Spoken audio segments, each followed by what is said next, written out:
gang, on est de retour chez Fast Install avec Dave. Mais là, d'habitude, on fait des présentations de projets de véhicules complètement différents de ce qu'on a aujourd'hui. Dave, je suis vraiment content. Premièrement que tu nous invites, mais deuxièmement que tu te sois procuré cette machine-là. Il y a beaucoup de questions, ces petites machines-là que je vais passer. Il y a des petits forums de ça. Ouais. Mais là, on en a un en vrai, puis je veux que tu nous en parles. Première question, c'est quoi le modèle? Je te présente mon nouveau Suzuki Carry, un 1990, un 8e génération, comme on peut dire. OK.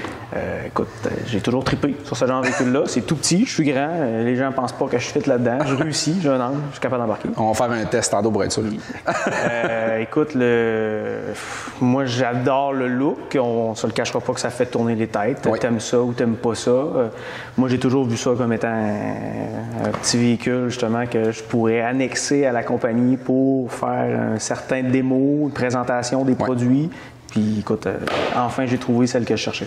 OK, oui, on va aller là tantôt un peu comment vous allez vous en servir chez Fast Install, mais il y a plusieurs autres modèles. Tu dis que tu es content d'avoir enfin trouvé.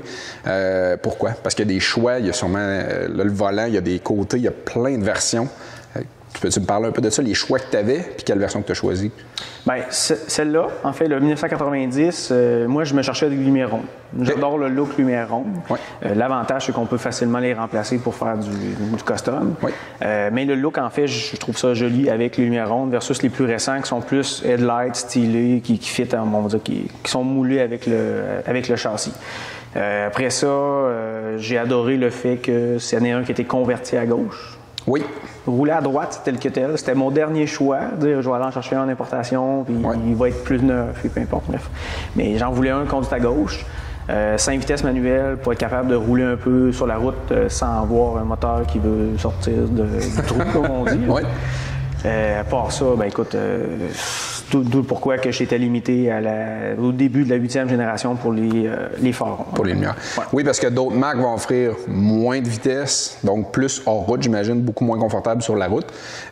Volant à gauche, c'est une conversion. Il y en a-tu de ces modèles-là qui viennent avec le volant à gauche? Oui. Dans les plus récents, j'imagine. Là, par exemple, je ne peux pas répondre au tout, mais en Europe, il se vend à la base d'origine conduite à gauche. OK. Mais je crois que c'est plus pour les plus récents, genre au-dessus de 2000 quelques de mémoire. OK. Tu parlais de motorisation.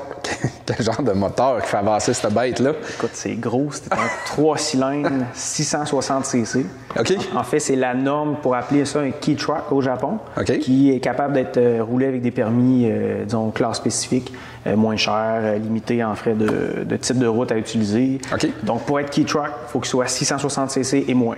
OK. Suzuki, Honda, Daihatsu, les autres font les 3 cylindres. Il y a Subaru avec leur Sandbar, c'est un 4 cylindres. OK. Mais 660 cc pareil. Respecte quand même la norme. Il ne faut pas être plus haut que 660 cc. Là, ça a changé avec les plus récents parce qu'ils sont rendus avec de mémoire presque proche que d'1 litre au niveau de la cylindrée. Oui. Celle-là, tout dépend des groupes d'options, mais disons qu'il y avait un système à carburateur comme celui-là, en 1990, on est autour du 45 chevaux. Ouf! Ouais. Ça décoiffe. Oui. Mais le but, pourquoi tu l'as utilisé, ça convient quand même à ce que tu veux. Côté off-road, peux-tu faire du off-road avec ça? Oui, en fait, tout dépend de la version. Parce que dans le fond, tu peux avoir autant de transmissions.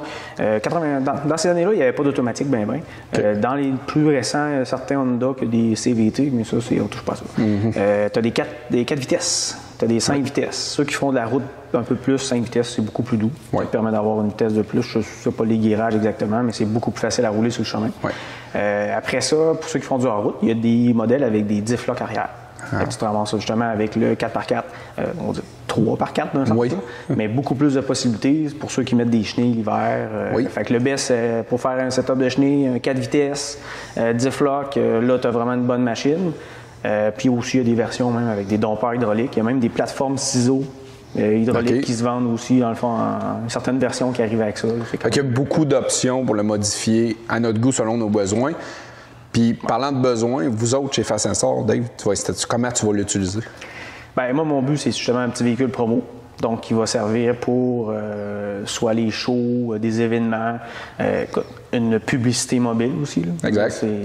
On va faire un petit lettrage dessus pour dire que les gens peuvent s'associer. Puis on a déjà commencé justement avec une belle commandite de chez Laser pour les lumières. Les phares ont été changés, puis il reste quelques petites affaires à faire. La mécanique a été toute révisée au complet. Ça a été un peu beaucoup d'ouvrage à faire. Mais oui, parce qu'il était quand même en bon état, mais il y a des choses qui n'étaient pas au niveau que toi tu le voulais, dans le fond. Bon, il n'était pas tant sécuritaire à rouler initialement pour la route, mais en ayant mis une couple d'heures de travail, on est good to go. C'est beaucoup plus fun à rouler. Fait que toi, ton but, c'est d'amener ça dans, exemple, salon d'autosport, salon, peu importe, à Québec, on te voit souvent dans les salons depuis longtemps. Ouais. Tu arrives avec la machine, débarques, tu parques ça là, puis ton setup de lumière, tout est là. C'est simple pour nous autres, puis ça attire l'œil, en fait, c'est niaiseux. Tu le vois, puis c'est sûr que tu peux pas dire que même si t'aimes pas ça, t'aimes ça, ben tu vas regarder pareil. Exact. Tu as parlé tantôt que tu fitais dedans. Moi, j'aimerais ça embarquer avec toi, on va faire un petit tour, je vais voir si c'est vrai que tu fites là-dedans. Ben oui. Tu mesures comment, Dave? 5 pieds 13. Oui, c'est ça. 5 pieds 13. 6 pieds au-dessus. Fait que, on s'en va voir ça, la gang.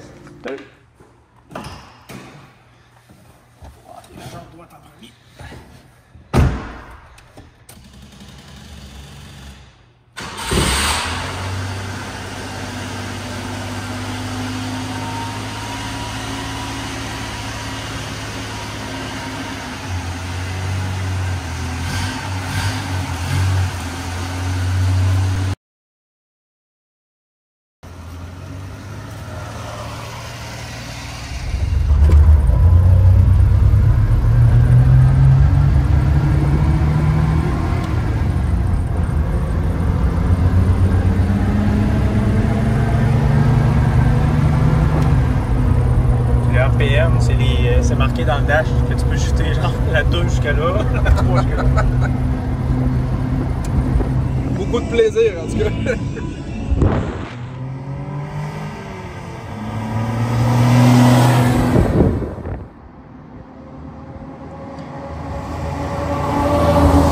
Fait que Dave, tu ne m'avais pas bullshité, tu rentres dedans. Les genoux sont assez... avec le shifter, c'est direct, c'est très tête, mais ça marche. C'est précis. J'ai été surpris, pour vrai, pour le côté confort. OK? Je sais que toi, de la façon que tu me dis ça, quand tu l'as eu, c'était pas comme ça.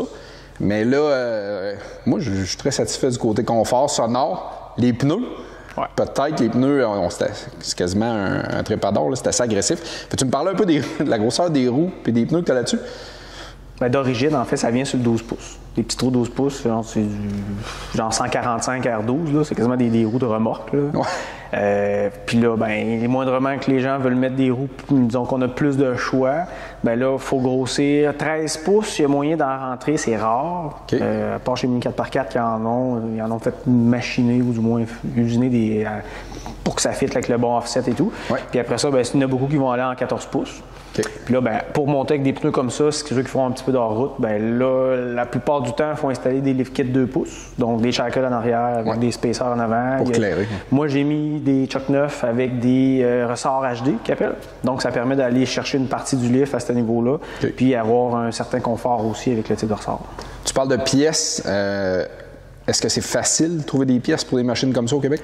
Bien, surtout dans le Suzuki. Okay. C'est un peu pourquoi j'avais choisi ce produit-là, autant au niveau du look, puis la facilité de trouver les produits. On a un distributeur au Québec qui, s'il l'a pas en stock, il peut faire une commande spéciale directement au Japon.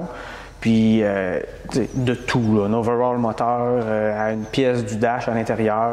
Écoute, c'est impressionnant, sérieusement, pour des machines qui datent de... On arrive à presque 35 ans. Oui, c'est ça, c'est surprenant. On en voit tranquillement, pas vite, de plus en plus sur les routes. C'est super impressionnant. On a fait une ride de 10 minutes, puis on a eu des saluts, puis des thumbs up, puis c'est vraiment le fun. C'est une belle machine. Bien, un gros merci, Dave. Si tu fais d'autres upgrades, puis mec, qu'ils soient rappés, c'est sûr qu'on veut voir ça. On va faire un genre de wrap-up final là-dessus. Fait que, merci beaucoup. Si vous avez des questions, la gang, c'est sûr que Dave, c'est son projet personnel, mais vous pouvez quand même écrire en commentaire. On va faire le lien, puis on va essayer de vous répondre le mieux possible. Fait que, merci beaucoup, la gang.